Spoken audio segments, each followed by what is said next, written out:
You are now listening to The Big Trade with Peter Pham, enlightening conversations for maximum market returns.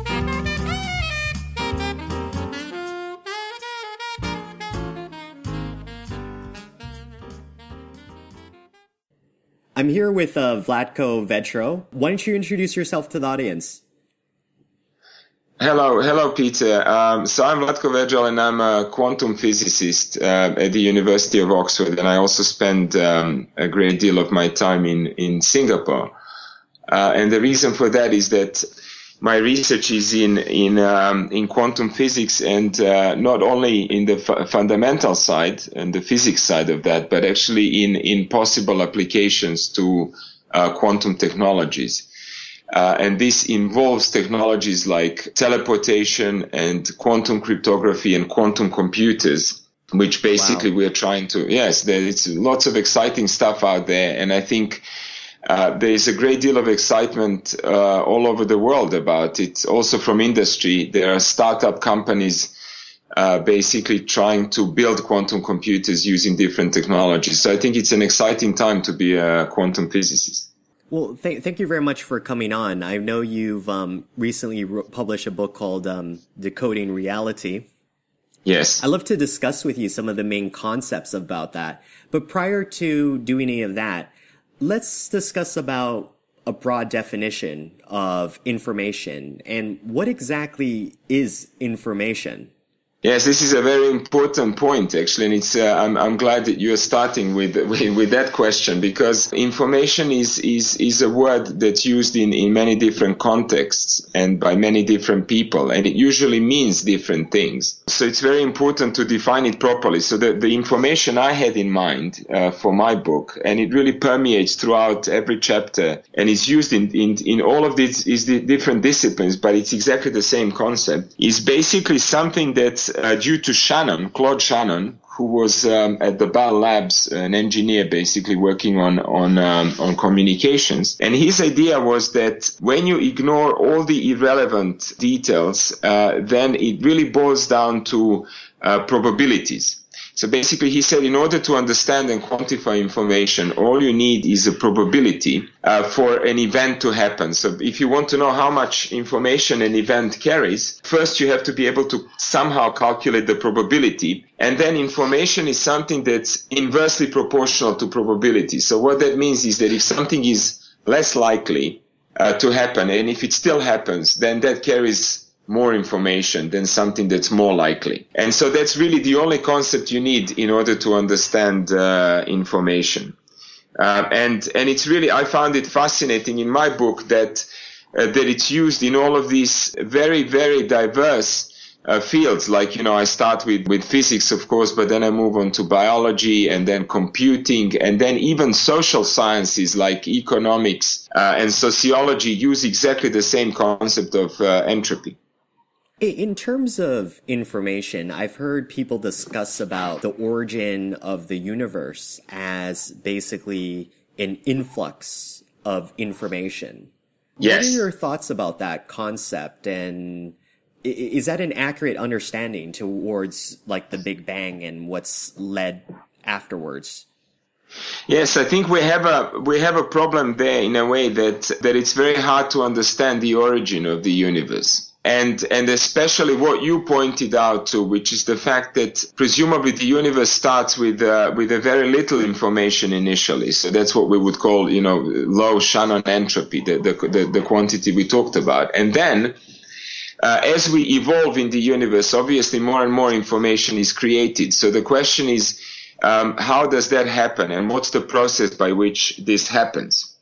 And I'm saying this is a problem for two reasons. One is, of course, what is the origin of this first information where the universe was created, the Big Bang? And the second problem is that physics seems to be telling us that if the universe is a closed system, if there is nothing outside of our universe, then actually it's impossible to have any new information created. So quantum physics would say whatever information you started with, if it's an isolated closed system, you cannot increase this quantity of information. So I think this can lead us to interesting speculations, that the universe that we observe and we call our universe, is actually maybe only a smaller part of something much larger, which we cannot see simply because the speed of light is finite, and we can only see a finite region of our universe. But actually that doesn't mean, of course, that outside of our universe there isn't more stuff, which is at present inaccessible to us. So somehow I favor that second picture, simply because then I can still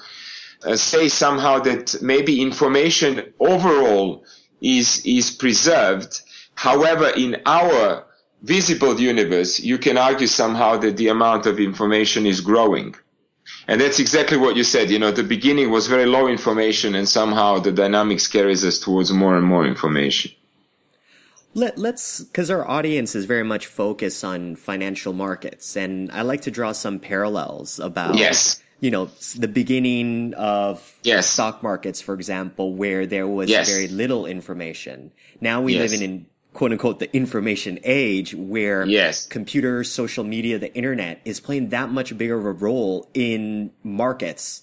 And one of the interesting things that I'm observing is, the volatility within markets as information is being absorbed. I don't know what your thoughts are on that, because I think that this is a very fascinating parallel. And I indicated to you that we're working on a thesis that is actually discussing about order and chaos within markets and how models have been a linchpin towards developing somewhat of order in markets. But if these models are not following the approaches of the scientific method, then they can easily unfold and cause dramatic crashes. So we've seen a history of markets where Black-Scholes was a method in which people believed that they could understand and conquer markets.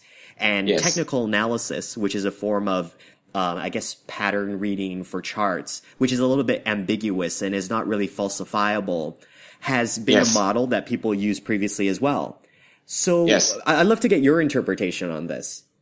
I think it's a very good point, in fact, and I explore these analogies between physics and economics quite a bit in my book. So I think the equation you mentioned, the Black-Scholes, the Nobel Prize winning equation in economics, is in fact fascinatingly the same equation. It has exactly the same form and the structure that we use to describe the behavior of quantum objects. So it's exactly the same equation. We call it the Schrödinger equation, and the symbols, of course, are interpreted differently. So what you would call volatility, as you say, and standard deviation in the stock price would for us be the spread in the position of the particle, for example, and things like that. But you can actually map all of these concepts one to one. And once as a physicist you're comfortable with solving the Schrödinger equation, then you can easily kind of switch to Black-Scholes and try to do these calculations. But your point is of course more important. The question is this the right way of describing market trends? When I spoke about information, the crucial thing really was to understand the probability distribution for various processes. And information says, once I give you the probability distribution, then you can accurately invest and you can maximize your profit in the long run and so on. But the key thing is understanding these probabilities and how well can we predict them in the future. This is where the various models come in. And as far as we know, and as you pointed out, lots of them have led to stock market crashes and inaccurate predictions and so on. So I think the key idea is how to understand stochastic processes and what is the amount of complexity we need to put into these simulations in order to capture the key aspects of that. And I think it's exactly the same question that we are facing when we are trying to simulate a complex physical system. If I give you a molecule that's, let's say, a biological macro, very large molecule, and it's embedded in an even larger environment where it couples to all sorts of things in its environment, it scatters, it's very noisy, then the question is, how can we handle this mathematically speaking? And do we actually have a good model? And even on top of it, and I think this is going to bring us closer to my research area as well, is even if we think we have an accurate description, mathematically speaking, how easy is it to get solutions to these equations? So the complexity of some of these equations is so enormous that we don't have computers that are powerful enough to give us solutions to these equations. And I think this is a big issue for us. One of the interesting things, once again, I notice in science is sometimes there seems to be a lack of a general universal theory to explain, I guess, very big things and very small things. Yes. Excuse my simpleton understanding of this. No, I think it's very good description. Yes, it's very good, very accurate. In finance, believe it or not, we also suffer from the same issues in which people try to derive valuations on businesses. It's called like value investing. And then there's another school of thought that needs to address the day-to-day price gyrations within a particular stock. And many people have developed models for both schools of thought. So in terms of valuations, people will develop a methodology called like discount cash flows. And, it's basic inputs of, financial forecasts and projections. And to basically sprinkle a little bit more protection, they'll add a sensitivity analysis. So that if your inputs are incorrect, then you're going to create yourself more permutations based on the sensitivity analysis. And I feel as if, I get the structure in which a model like that is created, but it's so much impacted by the inputs.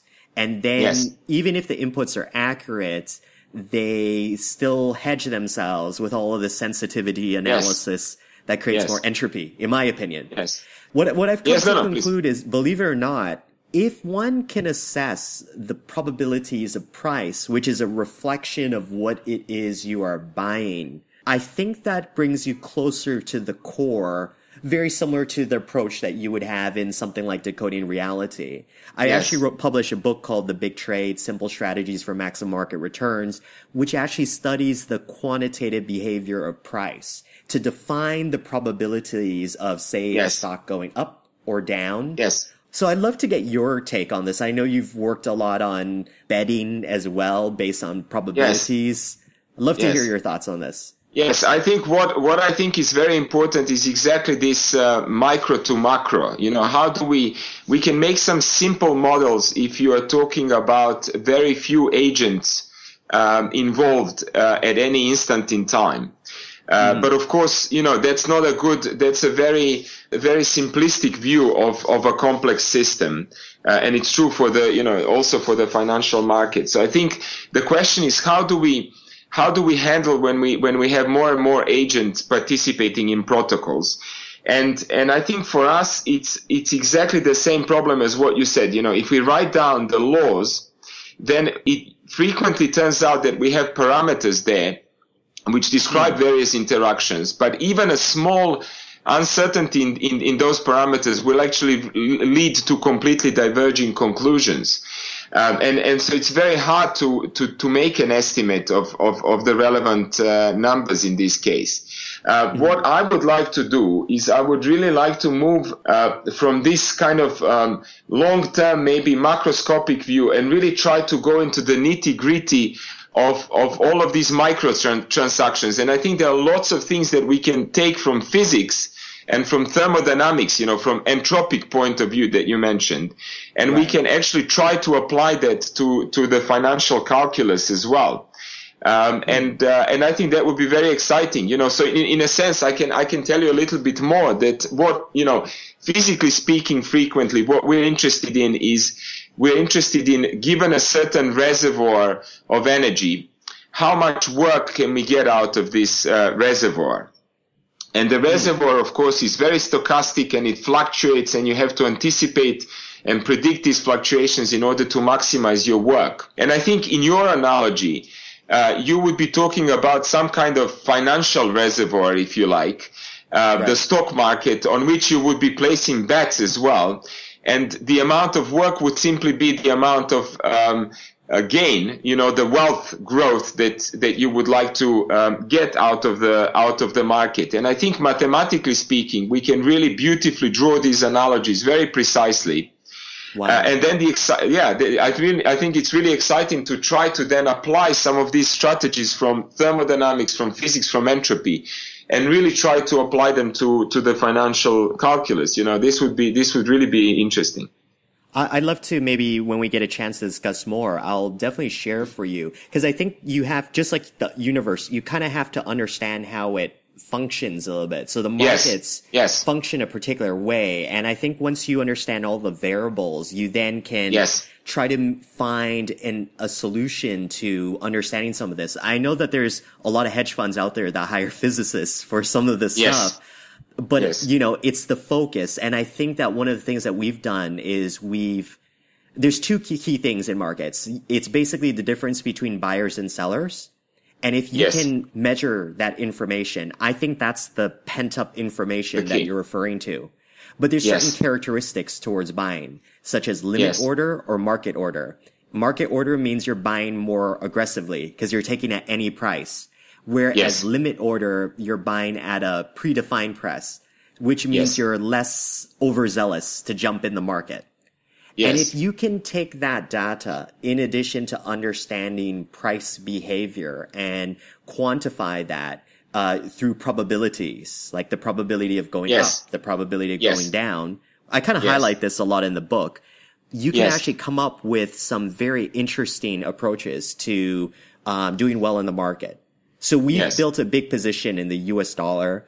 We allow us to read information about various different beliefs and views on markets. It's all noise at the end of the day. It's a lot of entropy. But it does not affect our pragmatic decision of going long or short a particular position. I see. That's so interesting. Sometimes when I'm talking on CNN, they're going to want to hear all the reasons why. But that's more ancillary to the actual, pragmatic decision that we made, objective decision we made with probabilities. Yes, it would be great to explore this more, because when you talk about these things, I can see even the language is similar to some of the language we use in physics. Right. Because when you're trying to exploit a physical system in order to get something useful out of it, either work or information or anything else that's of interest, what you really need to set for yourself is a certain degree of risk that you're willing to take. Because whenever you're facing uncertainty, there is always a chance that you will fail to accomplish what you want to accomplish. So one thing that you need to set is the degree of risk you're willing to take. And the second thing you might want to set is the lower amount of work or information that you're trying to extract. And once you give me this, I can try then to design an optimum protocol that you should follow in order to be within these limitations. And it's very interesting because I think both of the things I mentioned have the equivalence in what you talked about as well. Wow. Let's talk about blackjack for a sec, because I know you in your book you discuss about controlled risk. What can you share to us about blackjack? I think it's a simple game. The reason why people try to beat the dealer with this particular game is because if you train yourself a little bit, to develop a kind of a better memory, you can then follow the cards basically, and you can remember. The key thing there is to estimate the probabilities for various cards to appear. Right. And I think if you follow certain cards, then you can update your knowledge. It's exactly like following the market and looking at trends and whether the probabilities go up or down or the prices go up or down. In the blackjack, it's very simple, So you've seen certain cards, you can eliminate them from the future, and that updates your probabilities. And once you have these updated probabilities, then you should follow exactly the same entropy-based prescription to optimize your profit. And it's interesting that there are people who actually implemented this in real casinos, and they could beat the dealer. And I think even horse racing, people have applied similar strategies to horse racing. So I think the game is simple enough that anyone can actually follow this prescription and calculate probabilities more and more accurately as the game unfolds. And that's the key to success in this case. If I'm not mistaken, there was a team in MIT that became That's right. There was an MIT about this. Yes, right. That's right. I think there's even a movie about it where a person from That's it. A person from MIT managed to raise a certain initial amount of money to just go into the casinos of Las Vegas, and I think he earned a huge amount of money at the end of it. And it was a really simple. I think what's also tricky for us humans, and I think this human element might matter in economics much more even actually than in physics. The thing is to eliminate any wrong intuition that you might have. Sometimes as a human you get a feeling that the next card will be a certain card, or that you should do something or other. I think you should really eliminate all of these things, because I think quite a lot of our intuition about probabilities is simply wrong.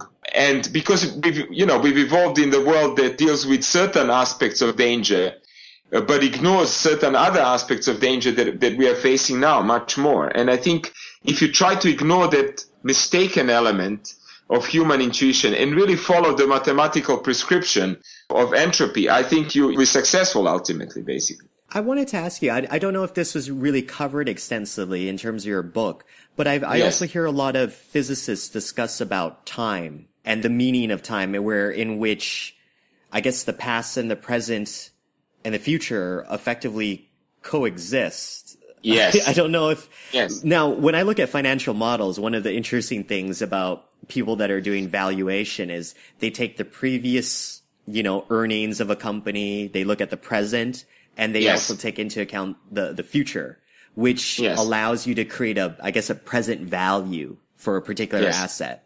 What is your understanding about time and say, for example, if I'm thinking about markets again, does this mean that the market's value in the future is already somewhat determined?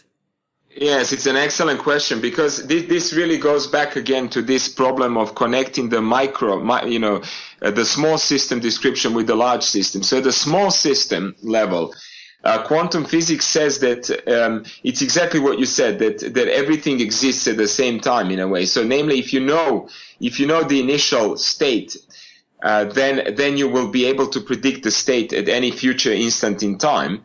And actually, moreover, quantum physics says you can always go backwards. Whatever you do, you can always take the dynamics backwards and go back deterministically to the initial state. So it's fully reversible.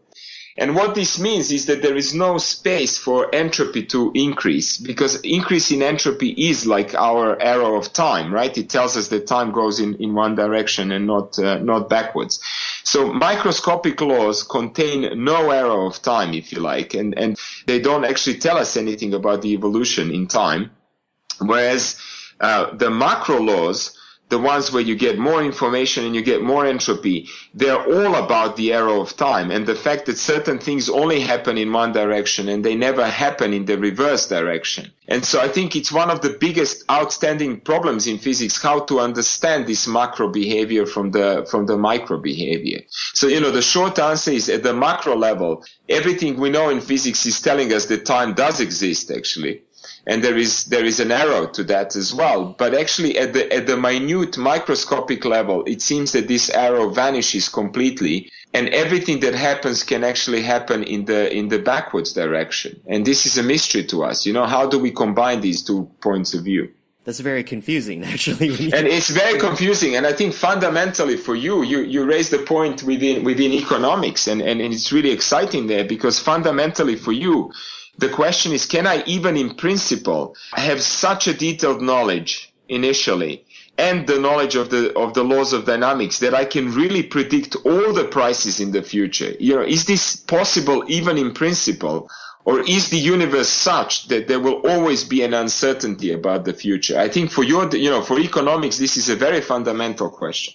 But are we saying, does it exist? Is it already in existence? Basically the future. That's right, exactly right. So the first point of view would say that even though we feel that the future doesn't exist and we only live in the present, whatever that is, the microscopic side would say actually it does exist, because if you really understood the present sufficiently well, you could deterministically compute exactly what's going to happen in the future. So in that sense, I would say that point of view would say the future exists, and everything is there at one instant in time, if you like. You know, there's a thesis called efficient market hypothesis, which argues that everything is known and price reflects what we know up to now.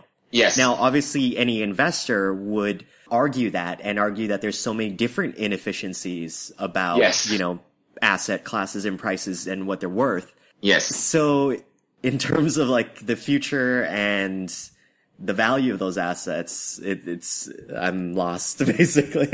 That's right. I think it's exactly that problem. Is it efficient, and how efficient is it, and how quickly do you reach equilibrium? Once you have a difference in something and you want to exploit that difference, is it really so efficient that, that the gap gets closed very, very quickly? I think that's exactly the economics analog to the physics problems I was discussing. Yes. I've heard interesting ideas about free will, because when you start talking about time, the past, present, and the future, and how it's heading towards the arrow of time, there's people that will argue that free will is somewhat overrated. And I've heard so many different, I've heard people explain it from a biophysical level, where your thoughts are very much impacted by biophysics and then additional feedback that you're getting, sensory feedback that you're getting from your environment. In fact, what you're thinking of now and what the audience is thinking of now is what is coming out of my mouth. And how much free will is that? I don't know. I mean, as a physicist, do you think about those factors? Oh, we think a lot about it, because it matters to some of the conclusions that we make about quantum processes. If you listen to talks about quantum mechanics, people will frequently say that at the most fundamental level, things really happen for no reason. So there is no underlying deterministic cause to the very, very fundamental events. For example, when an atom gets excited and then it emits light as it gets de-excited, quantum physics says that there is no way that we can predict exactly when light will be emitted. It's a fundamentally random, indeterministic process. However, for you to make that conclusion, you are making a very, very big assumption that we, physicists who probe matter and light, we have a freedom of choice to measure whatever we like, whenever we like to measure it. And this is a big if. So basically, I decide to excite an atom, then I decide to put a detector in, then I decide to record that observation, and so on. If you assume that you yourself don't have the free will to make these choices, then it could well be that the whole universe is deterministic. So the conclusions that we make about the fundamental nature of reality, is it really fundamentally completely random, or is it at some higher level completely deterministic? That all depends on our assumption of free will. Do we have the free will to test whatever we like and however we like to test it? And so it's a big debate in physics as well.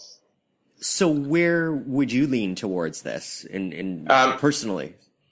Personally, I think this randomness really is fundamental. That there is a random aspect that I think is there, and it's actually impossible to really get rid of it. And now, it's a big jump to say there is a random element and therefore we have free will, because remember that neither of these two extremes are very good for free will, because if you're completely determined, then it's clear that you have no free will. But if the world is really completely random, ultimately, then we also don't have free will, because things just happen for no reason, So exactly. I think that's right. So for us to have, does not mean free will. It does not at all. That's right. So for us to have free will, you really want to make sure that there are some, at least partly deterministic consequences to to your actions, right? So and it's very hard to quantify this as a physicist, and it's even harder to think of an experiment that would demonstrate that you have that you don't have free will. I've thought a lot about it, and a number of people have thought about it, but it's very hard to capture that experimentally. It sounds like to me, based on our current understanding of science and a lot of the theology. Yes. It seems like, and this, for anyone that doesn't want to listen to any theological concepts, can probably skip on this part, but Yes. But I want to dabble on it because it sounds like there was an architect, right? And this architect is influential to this whole information inflation that's occurring, yes. which is yes. order to chaos through yes. entropy. Yes. And it sounds like, you know, in theology, a lot of people discuss about like the choices people make and the ramifications of that. And yes. I think that if there was an architect that was involved in all of this stuff that we understand in science, that perhaps what they mean is kind of like you were able to, I've set the platform for you guys to do whatever it is you want to do, but there's a certain stage where I will no longer be in control of any of this. As entropy increases, I will lose my control. But I, just like as an engineer, you know, just like someone builds a society, you don't create how people live and interact with each other. You just develop the society and the infrastructure for them to live in. Yes. I don't know what your thoughts are on that. I think it's a very interesting analogy there because, well, first of all, you know, the issue of creator is a really complex one because, as you pointed out, we observe quite a lot of order around us. We observe laws of physics. We observe that the early universe was extremely ordered as well. And then you can ask, where does that come from? You know, why, you know, a priori, I would expect things to be random and there not to be any maybe causal connections and so on. But we see a lot of causality there. Mm-hmm. And so that does point to maybe some kind of intelligence possibly. And then I think your second point that you made, interestingly, was that whoever the programmer was, maybe, you know, someone who programmed the initial conditions, presumably if they have a finite capacity, they are incapable of tracking all the nitty-gritty details of all the interactions that will happen in the future. So I think your take on it would be, you know, I can do the preparation, I can make some very general global constraints, but outside of that, I cannot follow all the nitty-gritty details, and you guys have to make your own decisions as you go along, actually. And I think that's an interesting take on free will, you know, why you need some kind of free will. Many of the big websites that have flourished are where it's community-driven, where it's the community that takes the course. So if I'm Mark Zuckerberg and I create Facebook, he's provided the framework, but it's up to the community to create and absolutely all that information. Absolutely. So I'd imagine if there was a creator programmer in this analogy, you probably want to set up the software and all of the platform.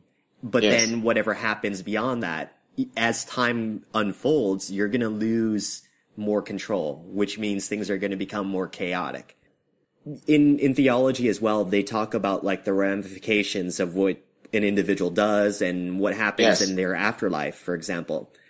I believe based on the information that we talk about, you know, the origins of the universe and the information, perhaps this afterlife is actually through a stream of information. And what bad karma are, our definitions of like things like heaven and hell, perhaps is just information that's uploaded into, I guess, our information stream of consciousness. So, for example, when you refer to someone that's in hell, say Hitler, for example, I can't hear that many people talking about how wonderful Hitler is. In our mind and in our information network, he's pretty much in hell, right? Because we've discussed about him in very gratuitous, terms. So I've been thinking about that. I don't know if you have any thoughts. I like that idea because obviously, you know, information does get preserved and you're right that even after you die, of course, there is information preserved, not just in material objects that made up your body, as you say, but also in the way that people communicate about you. I think that's a nice example where you get judged long after you've died, right? And there is a certain information that resides in the community as well, and not just in the community, outside of that as well. So I think that's an interesting information theoretic point of view. And also, you know, our whole legal system is based, of course, on the notion that we have the freedom of choice and that we are responsible for our actions. And I think it would be very hard if we really if we really discovered or somehow acknowledged that we are fully deterministic, then we would definitely have to rethink how we punish people and why we punish people. Why do we put people in prisons if we ultimately really believe that they are not responsible for their actions? What would be the reason for doing that? You could argue that if they're dangerous, we are trying to protect the rest of the society from them. So, we could fully acknowledge that they are not responsible for their actions, but we still have to lock them up for, just for the safety of the rest of us. But I think the argument becomes much weaker if you remove the individual responsibility from the whole thing. I've heard a counter to that as well. I mean, first and foremost, when you take a look at the legal system, it always seems as if the leeway is when you have like insanity plea.